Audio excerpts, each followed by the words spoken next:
stuff that we innately should be doing now, but we get too wrapped up in all the tech and the crazy stuff about it without just first starting with, are we sleeping well? Are we eating whole foods? Are we moving our body throughout the day?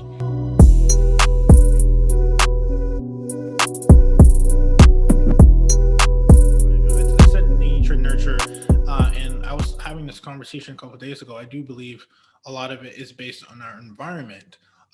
So when I say that, it might even include your lifestyle. Maybe you have to, go to work at a certain time. And obviously there's, that's another thing, because we talk a lot about entrepreneurship and building a lifestyle that suits you. And obviously that there's you could see the connection there of a structure that's been put in place that maybe either serves you or doesn't. What would you say to that for kind of building your lifestyle around your environment and overcoming that? Yeah, so we live in what's called a bear's world. So a bear is 50 to 60% of the population. They're that 11 to 7 rhythm. That's why traditional jobs start at 8:30 or 9. Like, that is the societal rhythm we are living in, because that's the majority of the population. So what happens is when you get early birds, or we get people that naturally stay up late, we're socially out of sync. Like, I'm in bed by 8:30 most nights, which isn't optimal socially, but I know it's what makes me perform. So as an entrepreneur, the wonderful thing about creating the lifestyle is you get to tune in to, okay, here's where I hit my energy swing. Here's where my workouts are the strongest. And you get to design your lifestyle around where you naturally have those energy highs and those energy lows, and where you're productive and where you need to pull back a little bit. So that's the kind of neat thing, is as being an entrepreneur, we don't have to stick to society's conformed, bear schedule. We get to create our own schedule.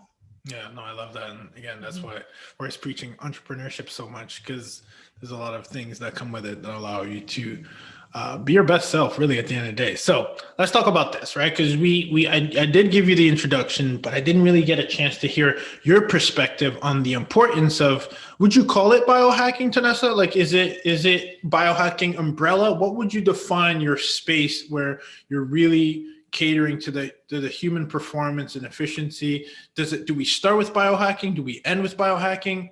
Let's unravel that, and why don't we? Yeah. So biohacking is essentially an umbrella term, like you said, but it encapsulates everything that where you are. It's the art and science of changing the environment, not only inside of you, but outside of you, to enhance like longevity and wellness and energy and just overall health. So when I first heard biohacking, I was like, ooh, this almost sounds illegal. I don't know about this concept. But when I dug more into it, like, yes, biohacking does go super techie, and you can, monitor every single stat on you, from constantly monitoring your blood sugar to monitoring every single part of your sleep. Like, there is a lot of that component of biohacking, but there's a lot of biohacking that we take for granted, like things like getting out and getting some sunlight on our skin every single day, eating whole foods that help keep our blood sugar stable, having a consistent circadian rhythm, going to bed at roughly the same time, waking up at roughly the same time to optimize just our hormones and our energy and well-being, stuff that we innately should be doing now, but we get too wrapped up in all the tech and the crazy stuff about it without just first starting with, are we sleeping well? Are we eating whole foods? Are we moving our body throughout the day? And what is our stress like? Like, how are we managing all of those things that are just the basics and the foundation of well-being before we get into all the techie stuff that I think biohacking has traditionally been known for? Thank you for watching another video brought to you by my team at Invested Talent. Now, if you're looking to get more content like this for your own brand, don't slide in my DM. No, don't do that. Text the community number instead. Text us repurpose at 678-679-5613, and we'll be sure to send you your guide, your blueprint on how you can actually repurpose your content, either with us or a blueprint that you can use in-house. We'll see you on the other side.